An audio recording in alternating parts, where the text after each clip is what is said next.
جبريل ليلا جاءه في البيت شق صدره. Ada ibu-ibu, nenek membawa cucu ke masjid, sedangkan cucunya itu meribut, dibiarkannya lari-lari, mengganggu konsentrasi kita sholat atau dengar ceramah.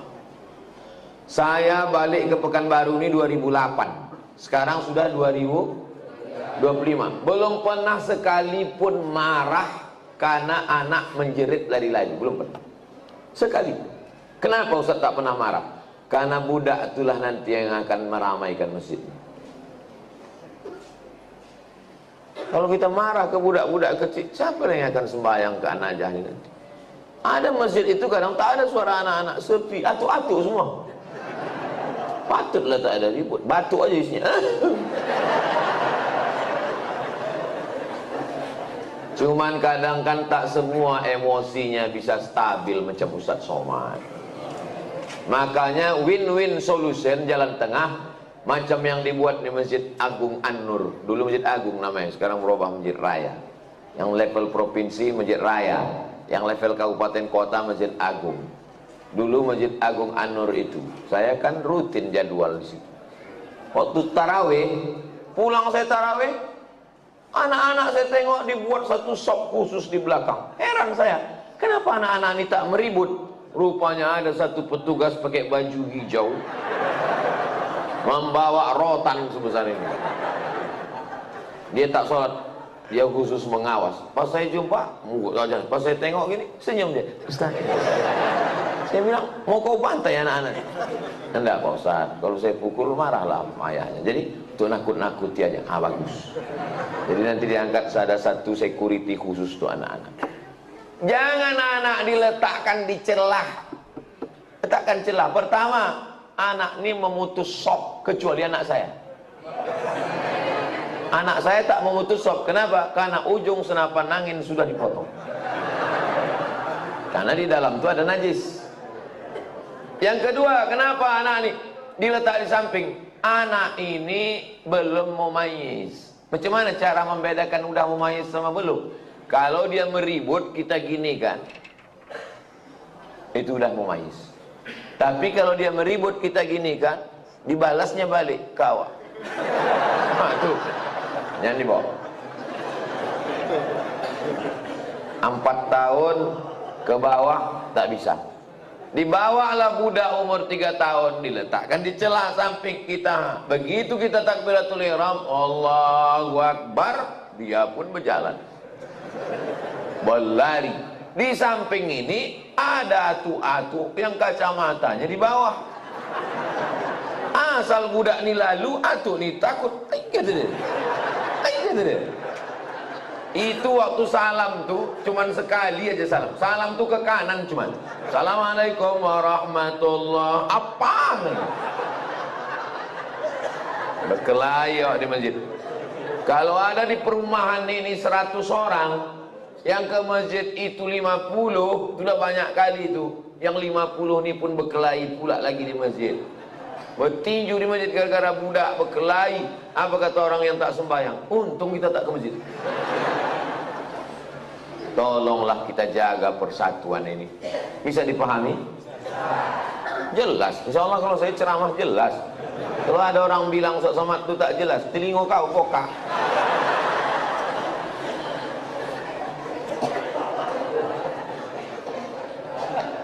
Bolehkah membaca Yasin di pemakaman Pak Ustaz?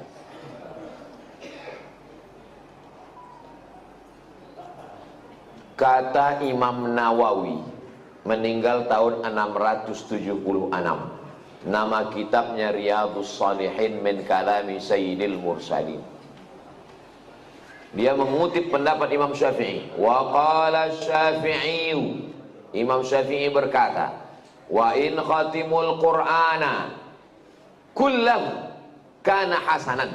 Seelok-eloknya, sarancak-rancaknya dikhatamkan sakhatam Quran. Bukan surat ya, sakhatam Quran. Saya tak bisa membacakan sakhatam Quran di makam emak saya, karena makamnya di Sumatera Utara. Saya mau pergi Saya membaca di rumah, di makam saya minta ada orang membacakan sekhatam di makam almarhumah mak saya, mengamalkan fatwa Imam Syafi'i. Yang seelok-eloknya dikhatamkan di kubur itu sekhatam. Kalau tak sanggup sekhatam, maka bacalah hatinya Al-Quran. 30 juz 114 surat itu, mana hatinya? Wa qalbul Quran ya. Itulah mengapa kalau kita ziarah kubur membaca surat ya. Ada 3 hati. Yang pertama qalbul Quran, yang kedua qalbul lail, yang ketiga qalbud da'i. Qalbul Quran, hatinya Quran, Yasin. Qalbul lail, hatinya malam, sepertiga malam, jam 2. Qalbud da'i, hati orang yang berdoa ketika tahajud. Berjumpa 3 hati. Hati Quran, hati malam, hati manusia. Maka kata Imam Az-Zabidi dalam kitab Syarah Ihya Ulumuddin, mungkin terkabul doa kalau ketemu 3 hati. Maka bacalah surat Yasin pada saat tahajud malam. Habis itu berdoa kepada Allah. Apa kata Imam Ibnu Katsir tentang surat Yasin? Ma quri'a fi amrin asirin illa yassarahullah. Kalau dibacakan kepada perkara yang sulit, yang susah, dimudahkan Allah. Maka kalau saya ziarah kubur, saya baca Yasin, Al-Fatihah, Qul huwallahu 3 kali, Al-Falaq sekali, An-Nas sekali, pangkal Al-Baqarah sampai wa ulaika humul muflihun, ayat kursi, ujung Al-Baqarah lillahi mafis 3 ayat, habis itu tahlil afdalul dzikri fa'lam annahu la ilaha illallah. Habis itu hadiahkan pahalanya. Ya Allah, sampaikanlah pahala bacaan nangku baco iko kepada almarhumah amak, almarhum ayah, atuk nenek, muslimin muslimat yang ada di makam ini. Allah maghfir lahum warhamhum sampai habis. Itulah yang saya ajarkan ke anak saya, ke keponakan saya. Saya kalau balik ke kampung ziarah, saya bawa anak keponakan, saya baca, saya kasih tahu. Aku membawa kau ke omak ayahku. Nanti kalau aku mati, buat pula macam yang ku buat ini. Bawa anak bini kau ke kubur aku. Paham? Yo, katanya. Begitulah yang kita baca dalam ulama-ulama Imam Nawawi. Kalau ada orang di Pekanbaru ini yang tak percaya bahwa bacaan itu sampai pada orang mati, saya tak bisa membuktikan. Karena ini perkara ghaibiat. Saya hanya bisa menyampaikan dalil-dalilnya. Saya tak percaya, kata dia. Ya macam mana membuktikannya? Maka kalau ada orang yang menantang saya, belum ada lagi.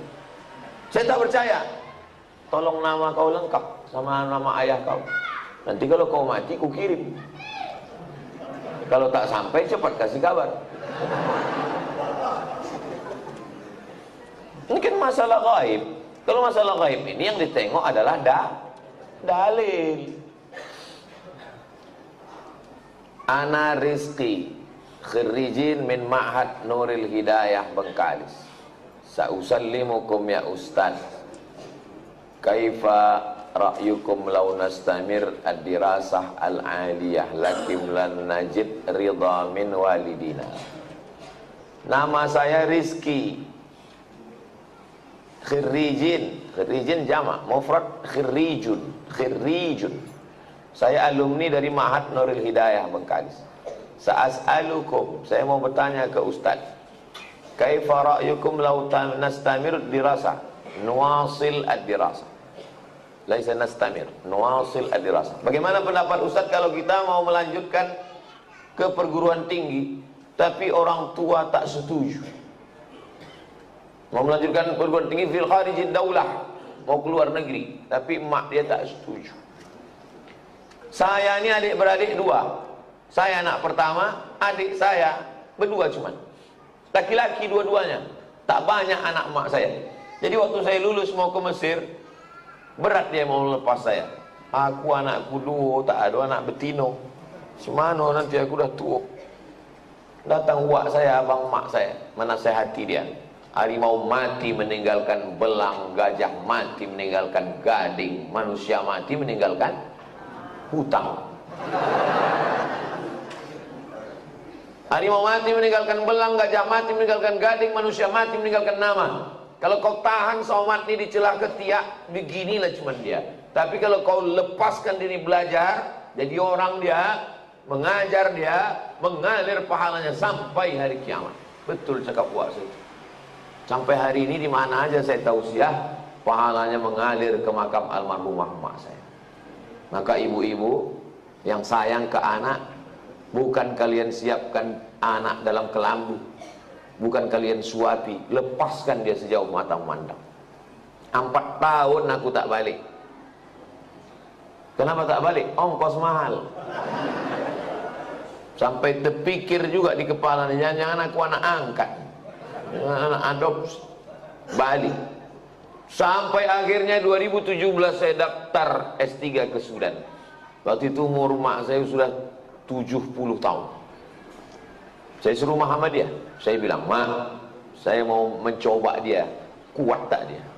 Mak sekarang udah 70, di rumah ini sendiri. Aku mau S3 ke Sudan. Nanti kalau S3 ini 2 tahun aku di Sudan tak balik-balik. Apa kata dia? Pergi kau ke Sudan sampai doktor baru kau balik. Kalau aku mati, matilah, yang penting mengalir pahalanya.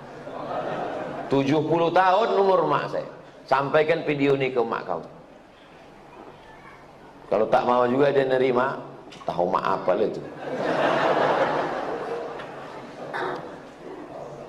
Ibu kalau sayang sama anak, lepaskan dia sejauh mata mandang.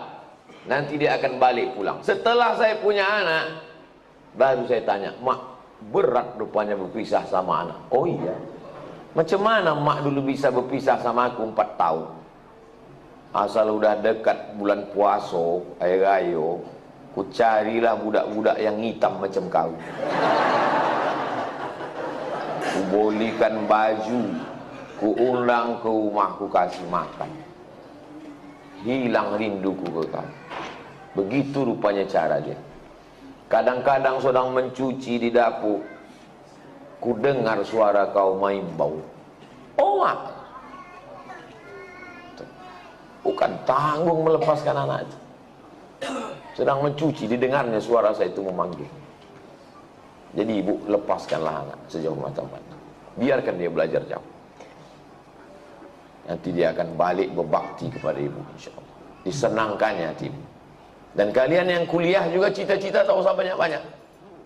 Cita-cita satu aja, untuk menyenangkan orang tua.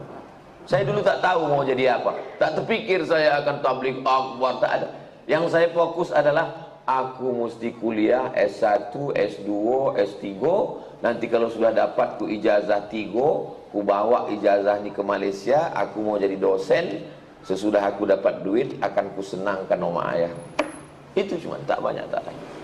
Maka tak pernah saya berdoa lebih, karena semua yang dikasih Allah lebih dari yang saya minta. Saya minta cuma S1, S2, S3, dikasihnya saya profesor. Saya cuma mau minta jadi dosen di Malaysia. Sekarang di mana aja saya bisa mengajar.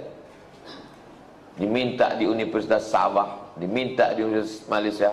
Saya bilang, "Rektor, saya tak sanggup untuk mengajar per semester, saya mesti keliling. Saya datang 6 bulan sekali ya. 6 bulan sekali pun jadilah Pak Ustaz." Jadi setiap 6 bulan sekali saya datang kuliah. Bahagiakan orang tuamu. Lepaskan anakmu, wahai bapak ibu.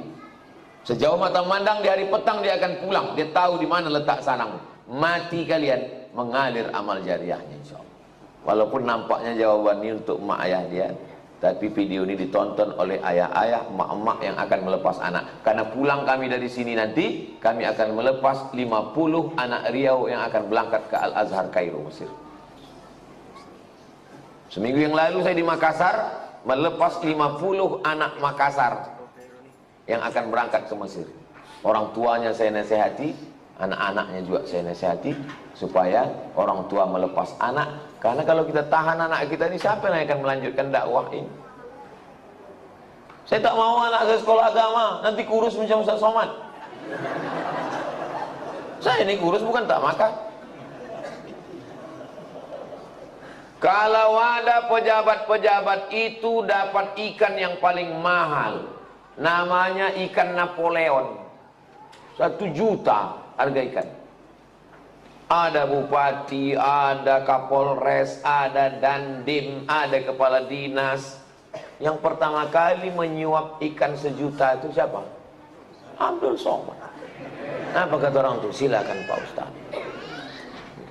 Dikasihlah ketam kepiting sebesar piring besar, disingkel. Bupati tak berani makan, tentara gagah dan dim tak berani makan ketam. Polisi berseragam berpistol tak berani makan ketam. Tak kalian makan Pak, kolesterol Pak Ustaz. Saya makan ketam tuh habis, hidup saya sampai sekarang. Berani Ustaz makan, baca doanya Pak. Apa doanya? Bismillahilladzi la yadurru ma'asmihi syai'un fil ardi wala fis sama. Ku sebut nama Allah, tak ada yang bisa memudaratkan baik di bumi maupun di langit. Nanti kalau saya sakit Pak Ustaz, aku tak tanggung jawab.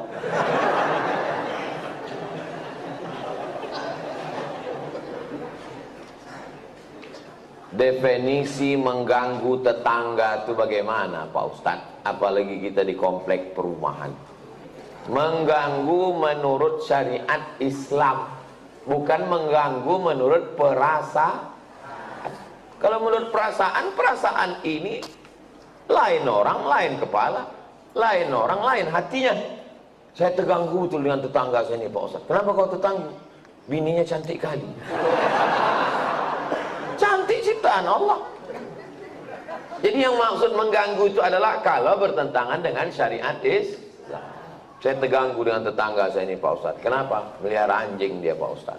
Oh, dalam Islam melihara anjing hanya boleh untuk menjaga kebun dari pencuri. Tempat kita aman, rumah rapat, maka tak ada alasan. Maka kita lapor ke RT RW, musyawarah, dudukkan bersama. Kadang jamaah ini mau mengambil hukuman segera, saya racun aja lah Pak Ustaz. Dipasang racun, rupanya anjing itu tak makan, ini makan kucing awak mati kucing. Ini musyawarahkan. Wa amruhum syura bainahum.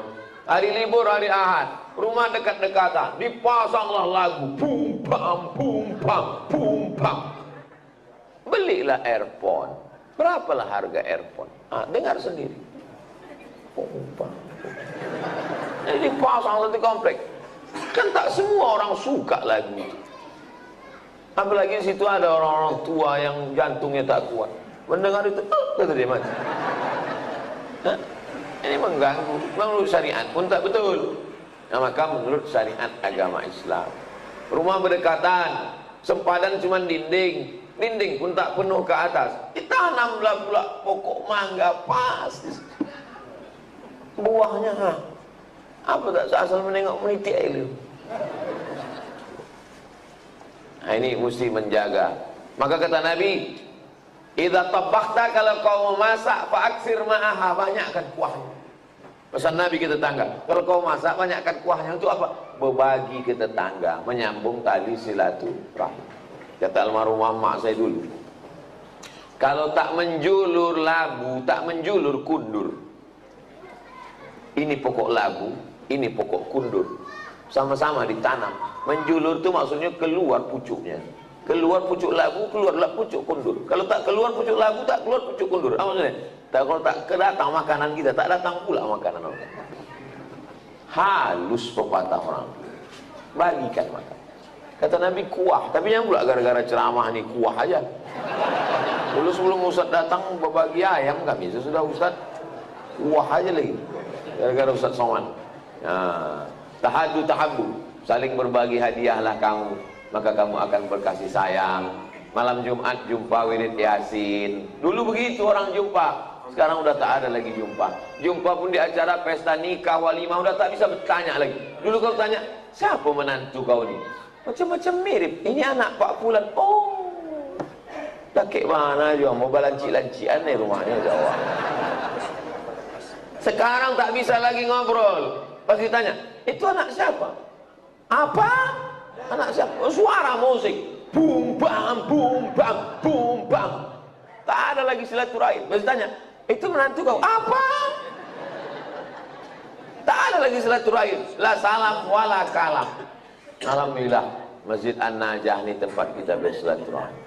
Datang ke masjid, buat wirid Yasin malam Jumat, baca Yasin habis maghrib, habis itu habis isya acara makan bersama. Tak ada duit, kumpul iuran. Di Malaysia itu setiap masjid itu ada dapurnya. Saya perhatikan, setiap masjid ada dapurnya, ada dandang besar dan bisa masak.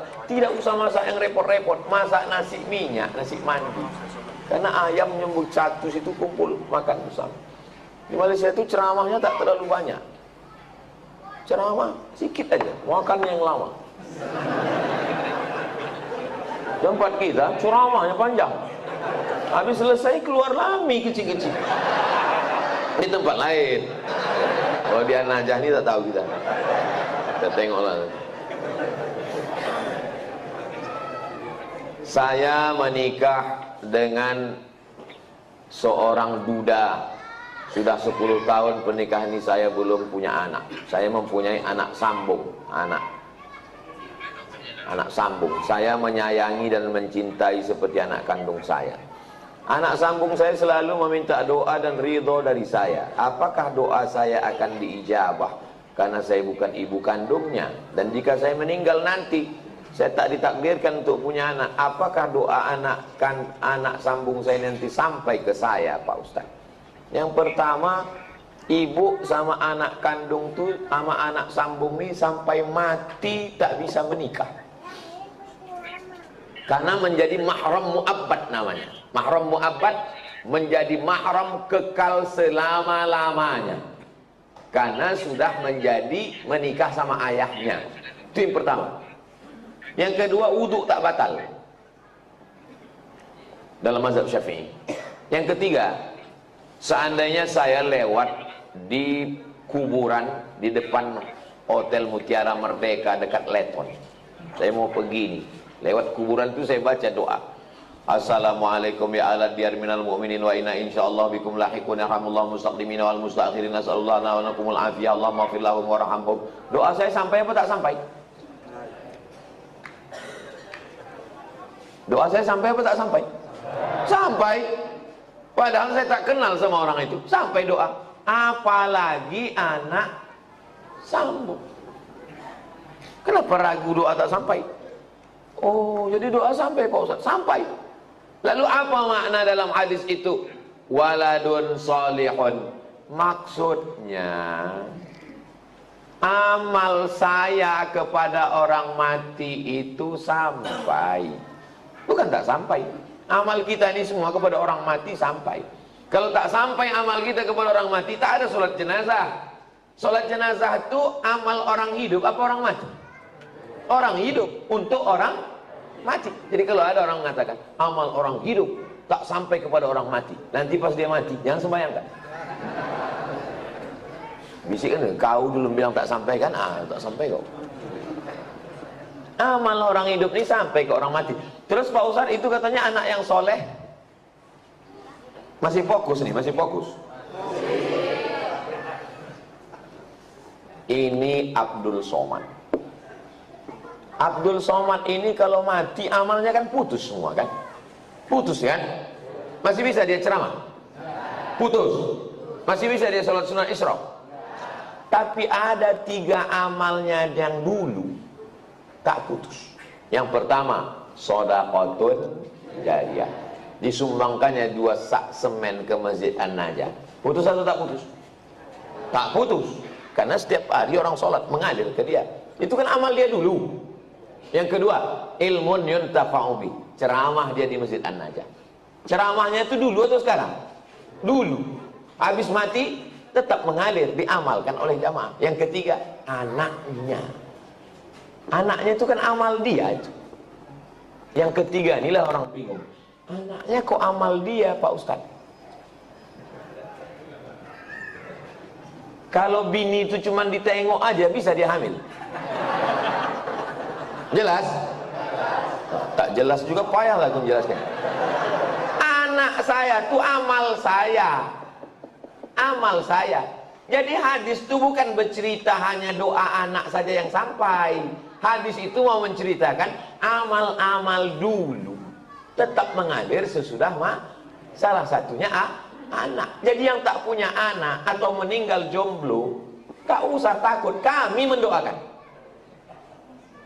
Ini Ustadz ini emosi, tidak emosi. Memang begitu dia kalau menjelang sarapan tuh memang begitu.